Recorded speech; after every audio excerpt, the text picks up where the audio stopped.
सर्वमंगल मांगल्ये शिवे सर्वार्थ साधिके शरण्ये त्र्यंबके गौरी नारायणी नमस्तुते। नैना देवी माता की कथा। ऐसा माना जाता है कि सती के नयन श्रृंग पर्वत पर गिरने के कारण इस स्थान का नाम श्री नैना देवी पड़ा। यह स्थान समुद्र तल से 4000 फीट की ऊंचाई पर स्थित है। पंजाब में कीरतपुर साहिब तथा आनंदपुर से यह स्थान सड़क मार्ग द्वारा जुड़ा है। यूं तो भक्तजन वर्ष भर यहाँ आते हैं, परंतु श्रावण शुक्ल अष्टमी के नवरात्रों में यहाँ बहुत बड़ा मेला हो जाता है। यहाँ स्थित हवन कुंड में लाखों मन सामग्री हवन किए जाने पर भी भस्मी आदि निकालने की आवश्यकता नहीं पड़ती। कहते हैं कि सब कुछ धीरे धीरे इसी में समा जाता है। गुरु गोविंद सिंह जी ने भी 1.25 लाख मन सामग्री द्वारा हवन यज्ञ किया था। माता नैना देवी की कथा। आनंदपुर साहिब नामक स्थान से उत्तर दिशा की ओर शिवालिक की एक चोटी पर पीपल का वृक्ष है। कहा जाता है कि इस स्थान पर सती के नेत्र गिरे थे, इसलिए इसे शक्तिपीठों में से एक माना जाता है। यहाँ पर भगवती नैना देवी का मंदिर है। इसी पहाड़ी की चढ़ाई लगभग 12 किलोमीटर है। इस मंदिर के बारे में कई कथाएं प्रसिद्ध हैं, लेकिन निम्नलिखित कथा प्रमाणित मानी जाती हैं। कहा जाता है कि इस पहाड़ी के समीप के इलाकों में कुछ गुजरों की आबादी रहती थी। नैना नाम का एक गुजर देवी का परम भक्त था। वह अपने पशुओं को चराने के लिए इस पहाड़ी पर आया करता था। पीपल का वृक्ष जो अब भी विराजमान है, उसके नीचे आकर नैना गुजर की एक अनसुईया गाय खड़ी हो जाती थी। उसके स्तनों से अपने आप दूध निकल पड़ता। नैना गुजर यह देखकर सोच विचार में डूब जाता था कि आखिर एक अनसुई गाय के स्तनों में से इस पीपल के पेड़ के नीचे आकर दूध क्यों निकल जाता है। एक बार उसने उस पीपल के पेड़ के नीचे जाकर जहां गाय का दूध गिरता था, वहां पड़े सूखे पत्तों के ढेर को हटाया आरंभ कर दिया। पत्ते हटाने के बाद उसमें दबी हुई पिंडी दिखाई दी। नैना गुजर ने जिस दिन पिंडी के दर्शन किए, उसी रात स्वप्न में उसे मां भगवती ने दर्शन दिए और कहा कि मैं आदिशक्ति दुर्गा हूँ, तू इस पीपल के नीचे मेरा स्थान बनवा दे। तुम यह कार्य प्रातः ही शुरू करो, मैं तेरे ही नाम से प्रसिद्ध हो जाऊंगी। इस तरह उनसे प्रातःकाल उठते ही देवी माँ के मंदिर का निर्माण शुरू करवा दिया। मंदिर कुछ ही दिनों में बनकर तैयार हो गया। शीघ्र ही उसकी महिमा चारों तरफ फैल गई। श्रद्धालु भक्तजन दूर दूर से इस स्थान पर मां भगवती के दर्शनों को आने लगे। देवी के भक्तों ने अपनी सामर्थ्य के अनुसार वहां पर मां भगवती का सुंदर भव्य व विशाल मंदिर बनवा दिया। श्री नैना देवी बस स्टैंड से मां के मंदिर तक पहुंचने के लिए 761 पत्थर की सीढ़ियां बनी हुई हैं। आधी सीढ़ियां चढ़ने पर छोटा सा नगर श्री नैना देवी है। यहाँ ही तीर्थ पुरोहित लोगों के घर हैं। पुरोहित लोग ही यात्रियों के ठहरने, भोजन की व्यवस्था करने तथा दर्शन कराने के जिम्मेदार होते हैं। अब यात्रियों की सुविधा के लिए रोपवे की व्यवस्था भी हो गई है। यह ट्रॉली पुराना बस स्टैंड के पास से ऊपर गुफा के पास तक जाती है। ऊपर 360 सीढ़ियां हैं। इन्हीं सीढ़ियों में मंदिर तथा 7 ढयोड़ियां हैं, जिन पर गुप्त रूप से माँ के गढ़ रहते हैं। 2 ढयोड़ियों पर माँ के चरण चिन्ह हैं। मंदिर में पहुंचकर बाहर के प्रवेश द्वार के अंदर दाएं श्री गणपति जी के साथ हनुमान देवता का मंदिर है। बाईं ओर श्री एक पाद भैरव क्षेत्रपाल का स्थान है। साथ ही पीपल की जड़ों में ब्रह्म पिंडी विराजमान है। इसी ओर लक्ष्मी नारायण श्वेत वटुक लौकड़िया वीर का मंदिर है। सामने धर्मशाला चरण पादुका है। प्रणाम करते हुए सिंह द्वारा धर्म रूप सिंह वाहन रूप विराजमान है। उनको धर्म रूप जानकर पूजा प्रणाम करते हुए माँ तक जाएं। माँ के साथ महालक्ष्मी गणेश की पूजा करके जन्म सफल करें। दर्शन के उपरांत नारायण भैरव शंकर का पूजन करते हुए परिक्रमा में आधा काली 64 योगिनी अन्नपूर्णा यज्ञशाला हवन कुंड के दर्शन करके यथाशक्ति कन्या पूजन ब्राह्मण भोजन 12 मासी माँ के भंडारे का प्रसाद अवश्य प्राप्त करें। मंदिर में 100 कदम की दूरी पर उत्तर की ओर ब्रह्म कपाली नाम का सरोवर है। जब माँ ने महिष वध किया था तो उसके सिर को शिला पर फोड़कर कपाल निकाल ब्रह्मा को देकर इसकी स्थापना कराई थी। इसके आगे लगभग 200 गज की दूरी पर एक प्राचीन गुफा के दर्शन होते हैं। श्री नैना देवी का महत्व। एक बार नैमिषारण्य में शौनक आदि ऋषियों ने सूत जी को कहा था, हे महाराज, इस धरती पर जो उत्तम तीर्थ है, जहाँ स्नान, दान, जप, होम, व्रत का पारायण होकर पितृ यज्ञ, देव यज्ञ का महान फल मिलता है और जिस कथा को सुनने से प्राणी तीनों लोकों से मुक्त हो सकता है, उसका वर्णन करने की कृपा करें। सूत जी बोले कि एक बार भगवान भैरव ने शंकर से प्रश्न किया था कि इस लोक में देव, दानव, किन्नर आदि ने किस महान तीर्थ का सेवन किया था। हे शंकर, कृपा करके उस तीर्थ को बताइए। शंकर जी ने उत्तर में कहा था, हे भैरव, इस दिव्य कथा के सुनने से महान पुण्य की प्राप्ति होती है और सारे पाप नष्ट हो जाते हैं। श्री महालक्ष्मी की पूजा और पद्यस्था परमेश्वरी की पूजा निम्न स्तोत्र द्वारा करने से एक पाद भैरव वह परमेश्वरी प्रसन्न होती हैं। इस स्तोत्र के द्वारा भगवान शंकर ने उस आध्या महालक्ष्मी की स्तुति करके अद्भुत तेज स्वरूपा माँ का साक्षात दर्शन किया। जगदम्बा बोली, हे शंकर, मैं तुम्हारी स्तुति से प्रसन्न हूँ, जो इच्छा हो वर मांगिए। शंकर बोले, हे माता, जहाँ तूने पहाड़ के श्रृंग पर महापराक्रमी महिष दानव को सेना सहित मारा था, उस चरित्र को मैं सुनना चाहता हूँ। तब महामाया बोली, हे शंकर, सुनो, उस दिव्य चरित्र को तुम्हारे लिए कहती हूँ। देवता, गंधर्व, मनुष्य, राक्षस, विद्याधर और पन्नगाद कोई भी इस पर्वत को नहीं जानता। ब्रह्म आदि देवता और नारद आदि महर्षि भी कोई भी उस स्थान को नहीं जानता। एकाग्र होकर इस पुण्य देने वाली कथा को सुनिए। महिषालय से उत्तर दिशा की ओर देवात्मा तारालय का नाम का पर्वत है, जहाँ मैंने महिष दैत्य का वध किया है। वह क्षेत्र सब पुण्यों को देने वाला है। महिमा श्री नैना देवी की। मणिद्वीप के समान यह स्थान मणियों से भरपूर है तथा सब धन धान्यों से परिपूर्ण है। दूसरा कोई स्थान इस जैसा धरा पर नहीं है। इस श्रृंग पर नाना प्रकार के पुण्य, लताएं तथा सिंह, व्याघ्र, जीव पर्वत की शोभा बढ़ाते हैं। इस पुण्य क्षेत्र में सब पाप नष्ट हो जाते हैं। यहाँ सब कुछ मेरा ही रूप है। यह क्षेत्र 12.5 योजन दक्षिण, पश्चिम, पूर्व, उत्तर में फैला है। मैंने उस समय इसके 4 द्वार स्थापित किए थे। दक्षिण दिशा के द्वार पर जो श्रृंग से 12.5 कोस की दूरी पर है, जटाधर महादेव अर्थात जटवाहड़ा वाले शंकर हैं। उत्तर दिशा में एक पहाड़ी के शिखर पर व्योग गंगा अर्थात बच्छरेटु प्रसिद्ध है। आकाश गंगा की भांति यहाँ जल निकलता है। यह इंद्र की तप स्थली है। इसी तरह ब्रह्मवर्ती महागंगा, जिसका नाम अब बरमोती पड़ा है, पश्चिम द्वार पर स्थित है।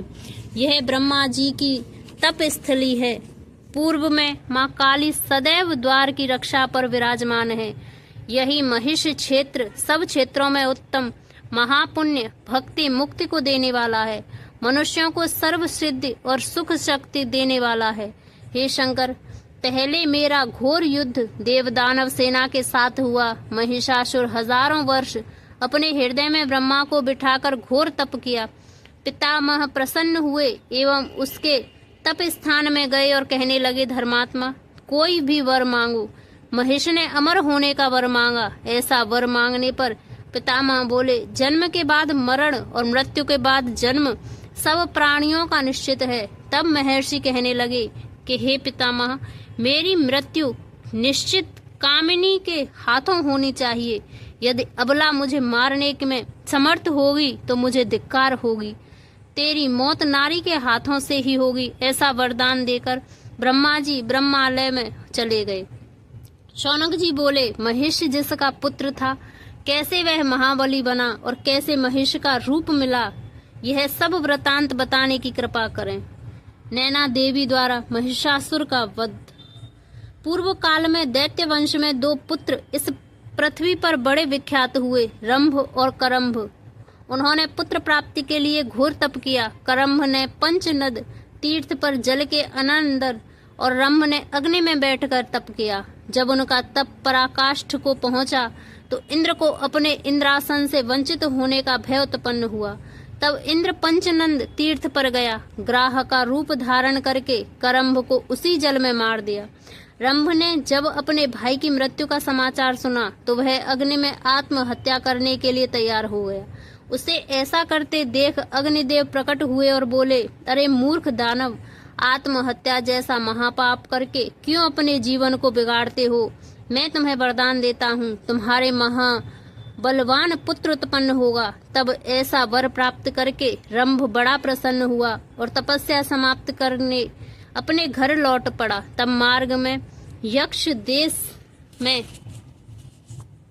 उसका एक भैंस से मिलाप हो गया। ईश्वर की माया, वह भैंस गर्भवती हो गई। भैंस के गर्भ से उत्पन्न होने के कारण बालक का नाम महिषासुर पड़ा। महिषासुर ने सारी पृथ्वी और समुद्रों पर अपना राज्य स्थापित करने के उपरांत अपना एक दूत देवताओं के राजा इंद्र के पास भेजा कि स्वर्ग खाली कर दो। यही नहीं, ऐरावत, कल्प वृक्ष, कामधेनु आदि मेरे अधिकार में देकर मेरा स्वामित्व स्वीकार करो, अन्यथा युद्ध के लिए तैयार हो जाओ। देवराज इंद्र के इनकार करने पर देव और दानव समाज का घोर युद्ध हुआ और देवगण हार गए। इंद्र अपनी निधियों को छोड़कर भाग गया। तब देवताओं के भागने पर महिषासुर ने इंद्रासन पर अपना अधिकार कर लिया। देवताओं के स्थान पर दानवों को मंत्री और कोषाध्यक्ष नियुक्त कर दिया। निरंतर 100 वर्षों तक एक छत्र एवं निष्कटप राज्य तथा लक्ष्मी का उपभोग किया। देवता लोग वेश बदलकर इधर उधर भटकते रहे और यज्ञ का भाग न मिलने से दरिद्रता को प्राप्त हुए। तब उन्होंने इकट्ठा होकर ब्रह्मलोक में पितामह के पास जाकर सारा वृतांत निवेदन किया। तब ब्रह्मा जी सब देवों को साथ लेकर भगवान शंकर के पास कैलाश में पहुंचे। तब भोले बाबा की वंदना बड़े सुंदर शब्दों में करके अपने आने का कारण बताया। भगवान शंकर ब्रह्मा जी से बोले कि आपने ही यह कार्य किया है, क्योंकि ऐसा वर देने में आप ही समर्थ थे जिससे सारा देव समाज मारा मारा फिर रहा है। शिवजी ने ऐसा कहा कि मेरी इच्छा है कि सब मिलकर भगवान विष्णु की शरण में चलते हैं, वे ही कोई उपाय करेंगे। तब सब देवता ब्रह्मा जी तथा शंकर जी सहित विष्णु धाम पहुँचे। वहाँ भगवान विष्णु का सबने बड़े सुंदर शब्दों में गुणगान किया, जिससे भगवान विष्णु बहुत प्रसन्न हुए। तब देवताओं ने प्रार्थना की कि हे महाराज, महिषासुर ने हमारे सब अधिकार छीन लिए हैं, हम अपने दिदुर काट रहे हैं, आप उसके वध का उपाय कीजिए। तब भगवान ने आकाशवाणी में कहा, सब देवता लोग सतलुज नदी के तीर पर चले जाएं, वहां विधि पूर्वक जगदम्बा का ध्यान करें और जाप, व्रत, होम, दान से महामाया को प्रसन्न करें। स्तुति करने पर महामाया प्रसन्न होंगी और अपना स्वरूप महिषासुर वध के लिए उपयुक्त बनाने में समर्थ होंगी। उन्होंने यह भी बताया कि निराकार होते हुए भी साकार मनुष्यमयी देह धारण करके वीर महिष के वध के लिए तथा आप जैसे की रक्षा के लिए समर्थ होंगी। भगवान ने ब्रह्म आदि देवताओं को मणिद्वीप निवासिनी आद्या महालक्ष्मी भुवनेश्वरी की आराधना करने का सुझाव दिया। ब्रह्मा जी की तपस्थली सेवा योजना पर सतलुज नदी के किनारे बड़ा रमणीक स्थान है। वहां ब्रह्म, इंद्र आदि देवताओं ने चिरकाल तक तप किया, बड़े दिव्य मंत्रों द्वारा मां का स्तवन किया। तब देवताओं के शरीर से उस सब का तेज निकला और उस तेज से ज्वाला का रूप धारण करने के उपरांत एक सुंदर स्त्री का रूप धारण किया। सब देवताओं ने अपने अपने शस्त्र मां को भेंट किए। देव समाज की देवियों ने मां के चरणों में दिव्य वस्त्र आभूषण प्रदान किए। मां ने प्रसन्न होकर सारे देव समाज को वर दिया कि मैं शीघ्र ही इस दानव का संहार करके सबको सुखी करूंगी। ऐसा कहकर मां ने जोर का अट्टहास रूपी शब्द किया, जिससे तीनों लोक कंपायमान हो गए। इस शब्द को सुनकर महिषासुर को बड़ा क्रोध आया, तो उसने अपने दूत को आज्ञा दी कि जाओ यह जानकारी प्राप्त करो कि यह शब्द कौन कर रहा है, जबकि सब देवता लोग मुझसे पराजित हो चुके हैं। देवता लोग उसकी वंदना कर रहे हैं, प्रार्थना कर रहे हैं, जिस दुष्टात्मा महिषासुर ने हमें दुख दे रहा है उससे हमारी रक्षा करें। स्वामी, मुझे इसमें कल्याण नजर नहीं आता। तब महिषासुर ने पेशल नामक मंत्री को बुलाकर कहा, जाओ और उसे समझा बुझाकर मेरे पास ले आओ तथा मेरे साथ विवाह के लिए तैयार करो। आज्ञा पाकर पेशल नामक महामंत्री, जो बड़ा नीति निपुण था, जब चलने लगा तो उससे महिषासुर ने कहा कि साम दाम भेद येन केन प्रकारेण से उस सुभानना को मेरे पास ले आओ। यह भी आदेश दिया कि उसे मारना मत, उसको रुष्ट मत करना। देवी ने मंत्री को भगा दिया। युद्ध शुरू हुआ। तब महामाई ने ललकारने पर एवं कई योद्धाओं के परास्त होने पर महिषासुर ने अपना सिंह का रूप बनाकर देवी पर घात किया। देवी ने सिंह ने उसके मुख को काट दिया। देवी जी ने उस पर घात किया। उसने सिंह रूप छोड़ हाथी रूप धारण किया। सूंड से एक पर्वत उठाकर देवी जी पर मार दिया। देवी ने बाण द्वारा पर्वत को खंड खंड कर दिया। उस महिषासुर रूप गज को देवी ने सिंह ने अपने नखों से उसके मस्तक पर बैठकर छेद डाला। देवी ने शक्ति से उस पर प्रहार किया। ऐसा देख महिषासुर ने अपना महिषासुर का रूप बनाया और अपने सींगों से पृथ्वी को उखाड़ने लगा तथा मद पूर्वक कहने लगा कि ठहर जा, आज मैं तुम रूप यौवन से भरी हुई को मार डालूंगा और देवताओं को भी, जो नारी को आगे करके मुझे जीतना चाहते हैं। इस तरह काफी युद्ध के बाद महामाया ने सहस्त्रांश चक्र से महिषासुर के सिर काट दिया और उसके कपाल को निकालकर ब्रह्मा जी को स्थापन दिया। और महिषासुर ने अपने त्रिशूल से आंखें निकालकर अपनी पीठ के पीछे फेंकी तो गगन में विराजमान समस्त देवगणों, ऋषियों, मुनियों ने जय नयने घोष से माँ का स्तवन किया। देवों के जय नयने उद्घोषत से माँ महिषासुर मर्दिनी दुर्गा नयना महिष मर्दिनी नाम से विख्यात हुई। इस मात्र हृदय की दया के कारण महाबली महिषाराट को माँ द्वारा सायुज्य पद प्राप्त हुआ। इसी से माँ के पूजन के साथ वाम भाग में महिषासुर का पूजन भी अनिवार्य है।